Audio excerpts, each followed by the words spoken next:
اعوذ باللہ من الشیطان الرجیم بسم اللہ الرحمن الرحیم الحمد للہ رب العالمین والصلاة والسلام علی سید الانبیاء والمرسلین وعلی آلہ واصحابہ واہل بیتہ وذریاتہ اجمعین والعاقبۃ للمتقین قال اللہ تبارک و تعالی فی کلامہ المجید بسم اللہ الرحمن الرحیم یا بنی اسرائیل اذکروا نعمتی التي انعمت علیکم وأوفوا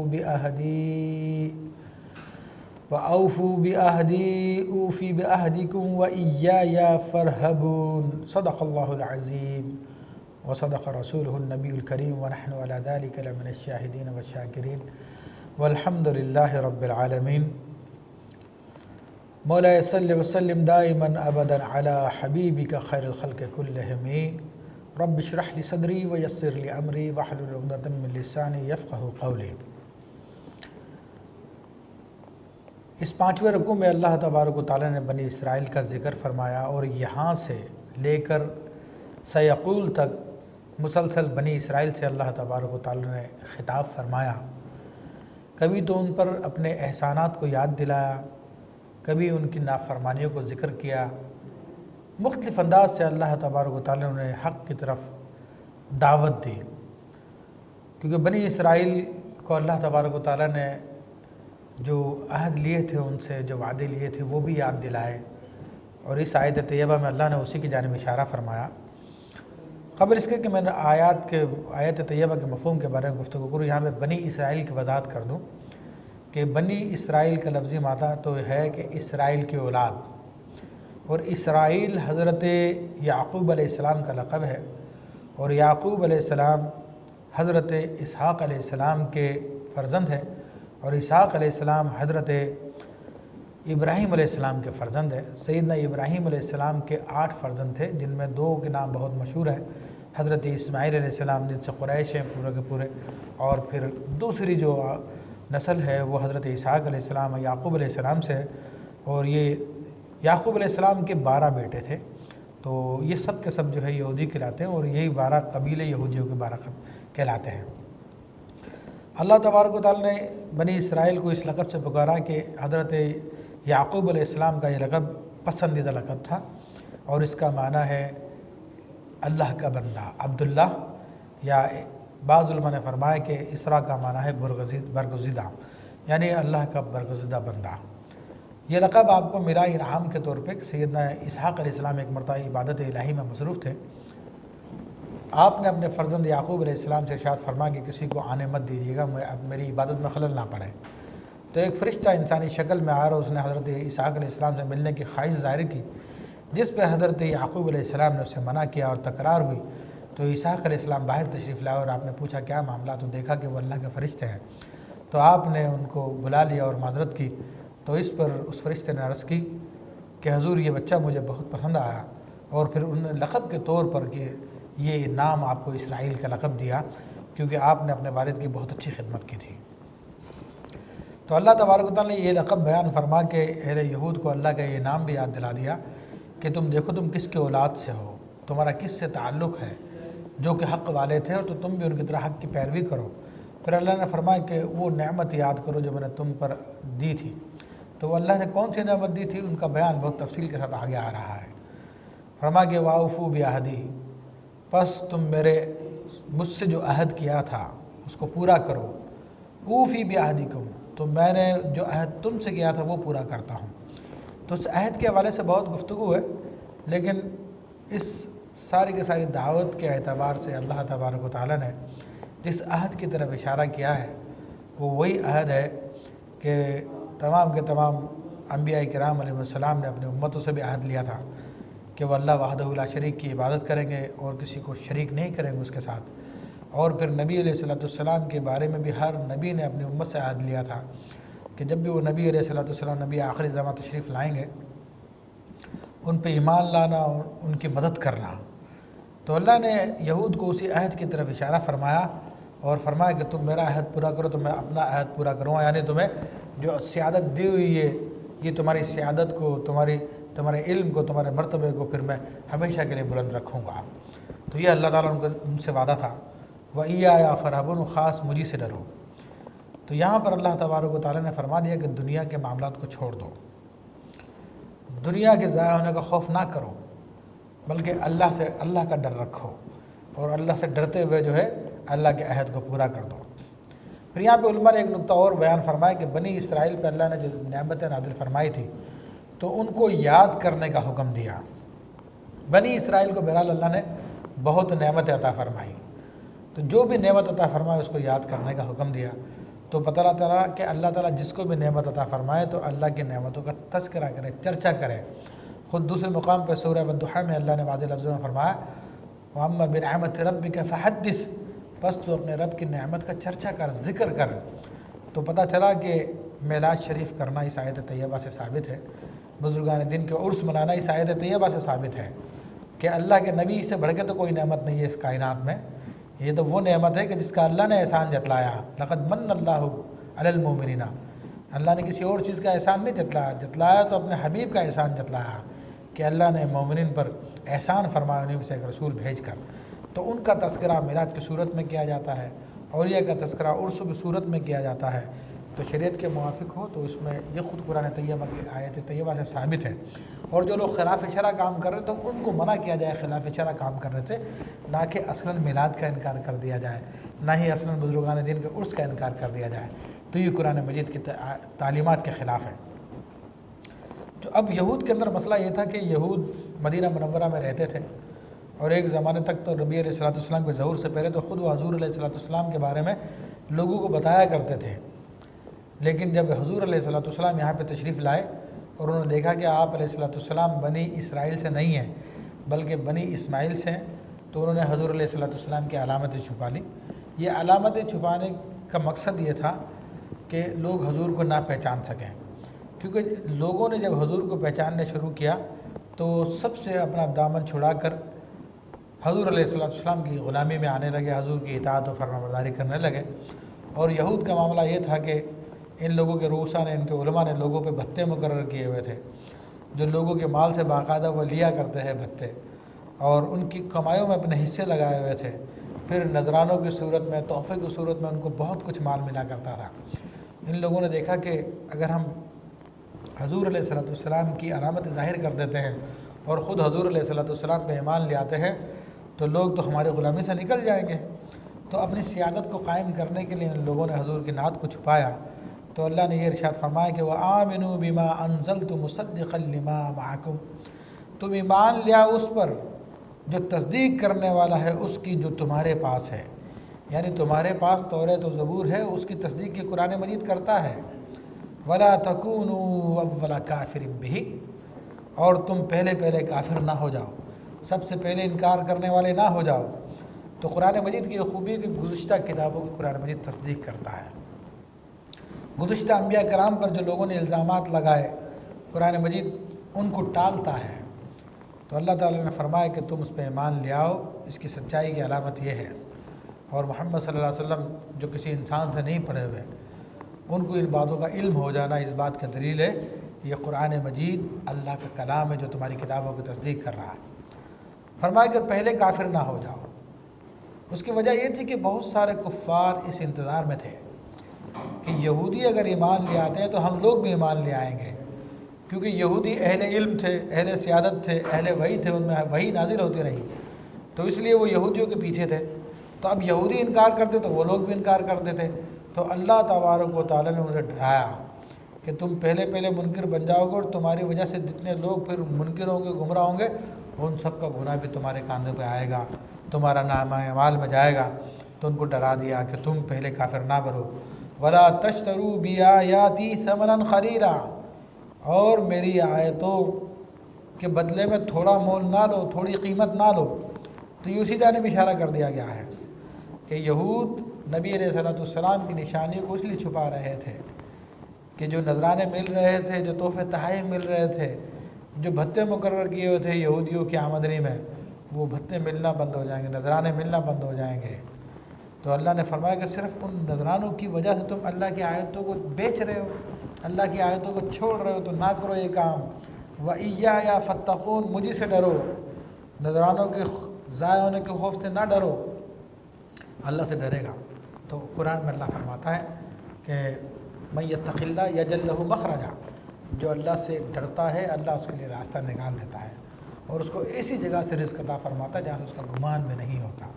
تو اس حقیقت کی طرف یہودیوں کو اللہ تعالیٰ نے بلایا اور پھر ارشاد فرمایا وَلَا تَلْبِسُوا الْحَقَّ بِالْبَاطِلِ وَتَكْتُمُوا الْحَقَّ وَأَنْتُمْ تَعْلَمُونَ، اور تم حق کے ساتھ باطل کو نہ ملاؤ اور نہ تم حق کو چھپاؤ، حالانکہ تم سب کچھ جانتے ہو، حقیقت جانتے ہو۔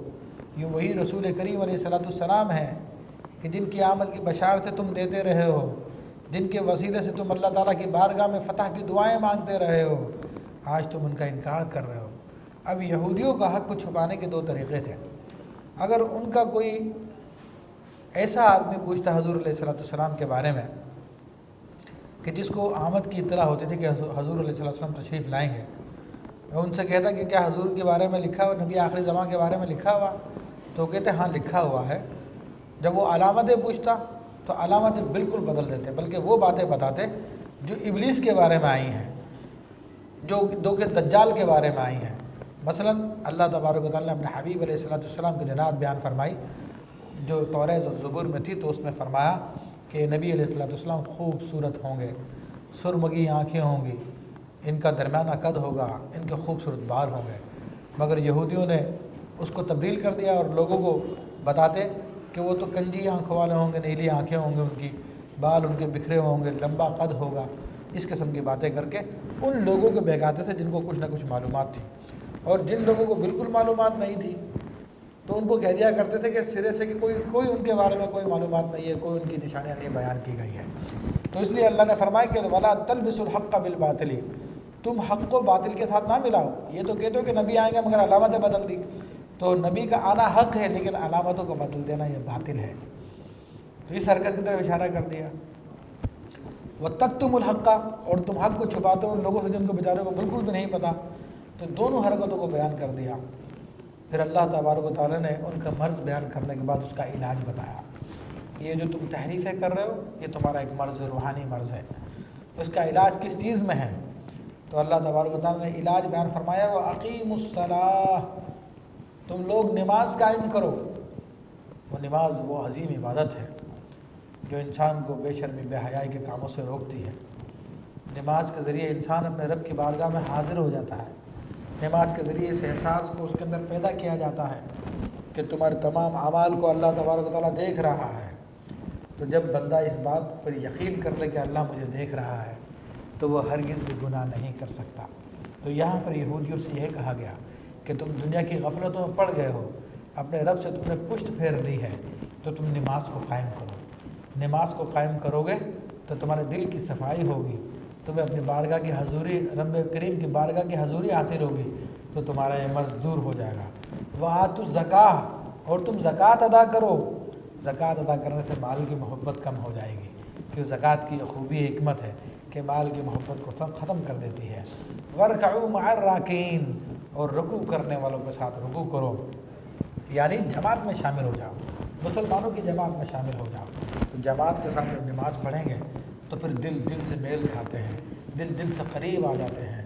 تو اللہ تبارک و تعالیٰ نے ان کو ان تمام برائیوں کا جو ان کے دلوں میں پیدا ہو چکی تھی، یہ 3 چیزوں سے علاج بیان فرمایا کہ تم نماز کو قائم کرو، اور تم زکوٰۃ ادا کرو، اور رکوع کرنے والے کے ساتھ رکوع کرو۔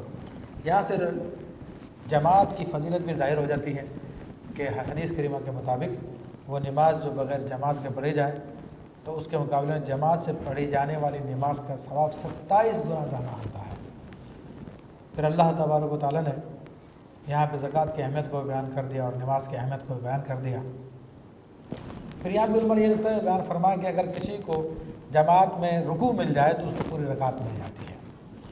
پھر ارشاد فرمایا کہ أَتَأْمُرُونَ النَّاسَ بِالْبِرِّ وَتَنْسَوْنَ أَنفُسَكُمْ وَأَنْتُمْ تَتْلُونَ الْكِتَابَ أَفَلَا تَعْقِلُونَ، کیا تم لوگوں کو نیکی کا حکم کرتے ہو اور خود اپنی جانوں کو بھول جاتے ہو، حالانکہ تم کتاب پڑھ رہے ہو، کتاب کی تلاوت کرتے ہو، کیا تمہیں عقل نہیں ہے؟ اب یہاں پر اللہ تبارک و تعالیٰ نے یہودیوں کی ایک دوسری حرکت کو بیان فرمایا۔ اس کی شان نزول یہ ہے کہ یہودیوں کے کچھ لوگ جو مسلمان ہوئے تھے ان کی یہودیوں سے رشتہ داری تھی، تو ایک مرتبہ انہوں نے جب اپنے یہودی رشتہ داروں سے اور یہودی بعض علماء سے حضور علیہ الصلوۃ والسلام کے بارے میں پوچھا، اسلام کے بارے میں پوچھا، تو انہوں نے کہا کہ اسلام سچا مذہب ہے، اسلام سچا دین ہے، حضور علیہ السلام اللہ کے سچے نبی ہیں، ان کی تمام علامتیں ہماری کتابوں میں پائی جاتی ہیں، تو تم اس پہ قائم رہو، ان پہ ایمان رکھو۔ تو اللہ تبارک و تعالیٰ نے فرمایا کہ تأمرون الناس بالبر، کیا تم لوگوں کو نیکی کا حکم دے رہے ہو؟ تو اگر وہ سچی ہے تم خود کیوں نہیں عمل کر لیتے؟ تم خود کیوں نہیں اسلام کو مان لیتے؟ فرمایا کہ تنسون انفسکم، اور اپنی جانوں کو بھول رہے ہو، لوگوں کو تنبیہ کر رہے ہو، لوگوں کو بلا رہے ہو نیکی کی طرف، وانتم تتلون الکتاب، حالانکہ تم کتاب اللہ پڑھ رہے ہو جس میں ساری باتیں بیان کی گئی ہیں۔ افلا تعقلون، تو تم کیوں نہیں سمجھ سے کام لیتے؟ پھر فرمایا کہ وَاسْتَعِینُوا بِالصَّبْرِ وَالصَّلَاةِ، کہ تم لوگ صبر کے ذریعے اور نماز کے ذریعے مدد طلب کرو۔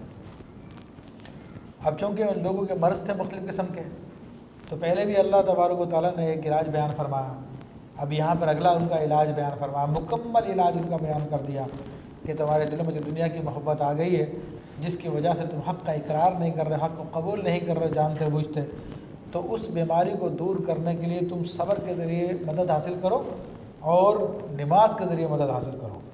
پہلے تو صبر کی وضاحت کر دوں کہ لغوی معنی تو رک جانا ہے، لیکن اس سے مراد یہ ہے، ایک درجہ صبر کا یہ ہے اللہ کی نافرمانیوں سے رک جانا ہے، نفس کو روکنا ہے، یہ صبر ہے۔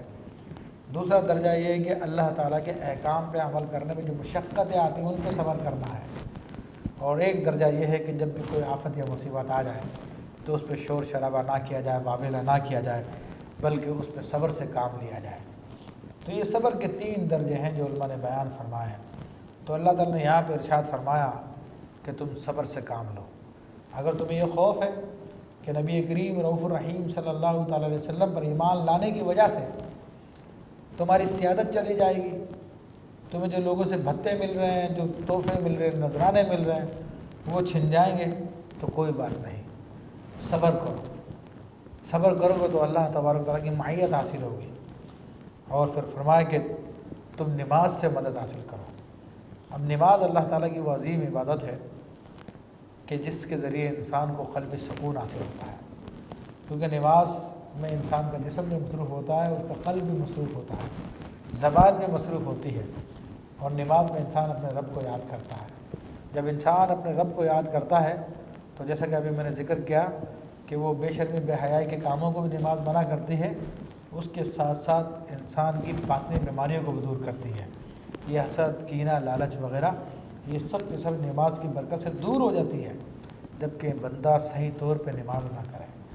کیونکہ نماز وہ عظیم عبادت ہے جو انسان کو اللہ کی طرف مائل کر دیتی ہے، اور جب انسان اللہ کی طرف مائل ہو جاتا ہے تو پھر اس کے دل سے دنیا کے جانے کا کوئی غم نہیں رہتا، بلکہ اس کو تکلیف تک کا احساس نہیں ہوتا۔ تو اللہ تعالیٰ فرماتا ہے کہ الا بذکر اللہ تطمئن القلوب، کہ خبردار اللہ کی یاد سے دلوں کو اطمینان ہوتا ہے۔ اور نماز کا مقصد کیا ہے؟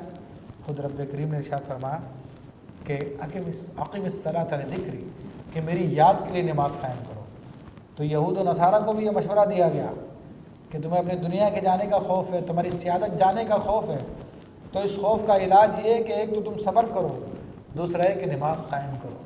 جب نماز قائم کرو گے تمہاری توجہ اللہ کی طرف ہو جائے گی، اور جب بندے کی توجہ اللہ کی طرف ہو جاتی ہے تو پھر اطمینان پیدا ہو جاتا ہے۔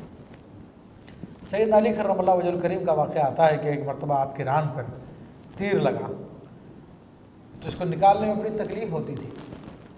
سیدنا علی کرم اللہ وجہ الکریم نے نماز شروع کر دی۔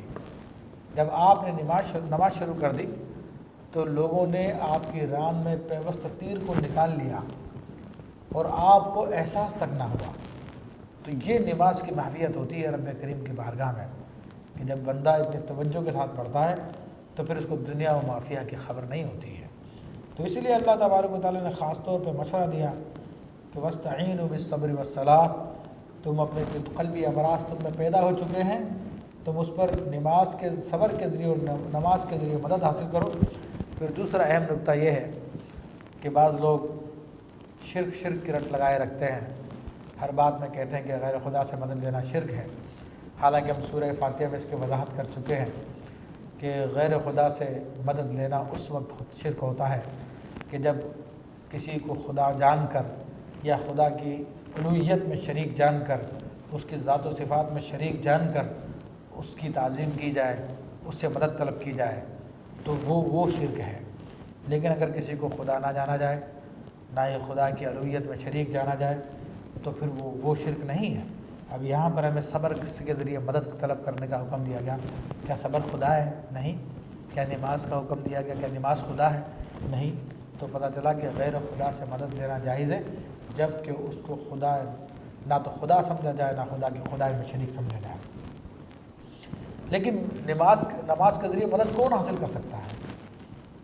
ہر ایک کے بس کا کھیل نہیں ہے، ہر ایک کے بس کا کام نہیں ہے۔ وَإِنَّهَا لَكَبِيرَةٌ إِلَّا عَلَى الْخَاشِعِينَ، بے شک نماز بھاری ہے لوگوں پر سوائے ان کے جو خشوع رکھتے ہیں، جو اللہ کا خوف رکھتے ہیں، ان پہ نماز بھاری نہیں ہے، باقی لوگوں پہ نماز بھاری ہے۔ اور آج ہم واقعی اس بات کو دیکھتے ہیں کہ جب لوگ آتے ہیں ہمارے پاس مختلف مسائل کے حل پوچھتے ہیں تو ان کو صلاۃ حاجت کا مشورہ دیا جاتا ہے، تو لوگ ادھر ادھر گھومتے پھرتے رہتے ہیں لیکن نماز پڑھنے کے لیے تیار نہیں ہوتے۔ حالانکہ حدیث کریم میں تو یہ واقعہ بھی آتا ہے کہ ایک نابینا حضور علیہ السلام کی بارگاہ میں حاضر ہوئے اور آپ سے انہوں نے آنکھیں طلب کی، تو آپ نے فرمایا کہ 2 رکعت نماز پڑھو۔ تو انہوں نے جب نماز پڑھ کے واپس آئے تو ان کی آنکھیں آ چکی تھیں۔ تو مگر ہر ایک کے لیے یہ نماز ممکن نہیں ہے، بلکہ یہ انہیں کے لیے جن کے دلوں میں اللہ کا خوف ہوتا ہے، اللہ کی خشیت ہوتی ہے۔ تو فرمایا کہ الذین یظنون انہم ملاقو ربہم وانہم الیہ راجعون، کہ خاشعین کون ہے، اللہ کا خوف رکھنے والے کون ہیں؟ تو ارشاد فرمایا کہ وہ لوگ ہیں جو یقین رکھتے ہیں کہ انہیں اپنے رب سے ملاقات کرنی ہے اور انہیں اسی کی طرف لوٹ کر جانا ہے۔ تو یہاں پر اللہ تبارک و تعالیٰ نے خاشعین کی علامت بتا دی ہے، اور خاشعین کی علامت میں اس بات کا اظہار کر دیا کہ جب تک کہ انسان کے دل میں قیامت کا خوف نہ ہو وہ خاشعین میں داخل نہیں ہو سکتا، اللہ کے خوف رکھنے والوں میں داخل نہیں ہو سکتا۔ اور جس کو قیامت کا یقین ہوتا ہے تو پھر اس سے کوئی گناہ صادر نہیں ہوتا۔ تو ظاہر سی بات ہے جب کسی انسان کو اس بات کا احساس ہو جائے کہ میرے یہ کرنے پہ اس کا نتیجہ بالیقین یہ نکلے گا، تو انسان پھر اس نتیجے کو دیکھ کر اپنے آپ کو روک لیتا ہے۔ مثلا کہ آپ کسی بلڈنگ میں بیٹھے ہوئے ہیں اور کسی ماہر انجینئر کا فون آ جائے یا ویسی افواہ آ جائے کہ یہاں پہ بم رکھا ہوگا، تو لوگ فوری طور پہ وہاں سے دوڑ پڑیں گے، اپنی زندگی کی حفاظت کریں گے، اور جو وہاں سے نہیں جائے گا تو لوگ کہیں گے بیوقوف ہے، اسے اپنی زندگی کی پرواہ نہیں ہے۔ تو ایک افواہ کا یہ اثر ہوتا ہے کہ ہمیں اپنی زندگی اتنی پیاری ہوتی ہے وہاں سے اٹھ کے بھاگ جاتے ہیں۔ تو رب کریم جو قرآن مجید فرقان حمید میں جو بار بار بیان فرماتا ہے، حدیث کریمہ میں بار بار بیان فرماتا ہے کہ تم اللہ کا خوف کرو، قیامت پہ یقین رکھو، مگر ہم اس کو ماننے کے لیے تیار نہیں۔ اس کے برعکس ہم اپنی دنیا داری میں لگے ہوئے ہیں۔ تو اللہ تبارک و تعالیٰ نے فرمایا کہ نماز وہی پڑھے گا جس کے دل میں اللہ کا خوف خشیت ہو، اور وہ لوگ ہوں گے کہ جن پر خشیت والے وہ لوگ ہیں کہ جنہیں قیامت پہ یقین ہے، اور ایسا یقین ہے کہ اللہ کے وعدوں پہ سچا یقین رکھتے ہیں کہ اللہ کی کل بروز قیامت زیارت بھی ہوگی اور اسی کی طرف ان کو لوٹ کر جانا ہے۔ تو یہاں پر اللہ جل شانہ نے یہودیوں کا مکمل علاج میں بیان فرما دیا، اور اس بات کی طرف اشارہ فرما دیا کہ آج یہود جو دنیا کے لیے مرے جا رہے ہیں اور حق بات کو قبول نہیں کر رہے، تو اس کی اصل وجہ یہی ہے کہ ان کے ذہنوں میں شاید یہ بات ہے کہ قیامت برپا نہیں ہوگی، لوگوں کا حساب کتاب نہیں ہوگا، نہ رب کی بارگاہ میں حاضری ہوگی۔ تو یہاں پر اللہ تبارک و تعالیٰ نے فرما دیا کہ یہ لوگ نماز سے مدد اسی لیے حاصل نہیں کر رہے ہیں کہ ان کے یہ عقیدے ہیں، حالانکہ اللہ کی بارگاہ میں حاضر ہونا ہے۔ اللہ تبارک و تعالیٰ تمام کے تمام اعمال کا حساب کتاب لے گا۔ اس حقیقت کو سورہ فاتحہ کی اللہ تبارک تیسری آیت میں بیان فرما دیا کہ مالک یوم الدین، وہ روز جزا کا مالک ہے۔ تو اے یہود، اے نصارہ، یا جو بھی لوگ ہیں جو کہ اسلام کو نہیں مانتے، تو ان لوگوں کو غور کر لینا چاہیے، یا جو مسلمان ہیں جو گناہوں پہ اٹے ہوئے ہیں، گناہ چھوڑنے کے لیے تیار نہیں ہیں، تو ان لوگوں کو اس بات کا یقین کر لینا چاہیے کہ اللہ تبارک و تعالیٰ بروز قیامت سب کو زندہ فرمائے گا، سب سے حساب کتاب لے گا، اور پھر ان کے اعمال کے مطابق ان کے اعمال کا بدلہ دے گا۔ ومن یعمل مثقال ذرۃ خیرا یرہ ومن یعمل مثقال ذرۃ شرا یرہ، جو ذرے برابر نیکی کرے گا اس کا بھلائی کرے گا اس کا بدلہ پائے گا، جو ذرے برابر برائی کرے گا اس کا بدلہ پائے گا۔ تو یہاں پر اللہ تبارک و تعالیٰ نے بنی اسرائیل پہ تحدید فرمائی، پھر اگلی آیات میں مزید بنی اسرائیل کا اللہ تعالیٰ نے ذکر فرمایا، اور اس میں اللہ تبارک و تعالیٰ نے بنی اسرائیل پر 10 انعامات کو بیان فرمایا۔ انشاءاللہ تبارک و تعالیٰ اگلے درس میں اللہ تعالیٰ کی توفیق سے ہم اگلے رکوع کے حوالے سے گفتگو کریں گے۔ وآخر دعوانا ان الحمد للہ رب العالمین۔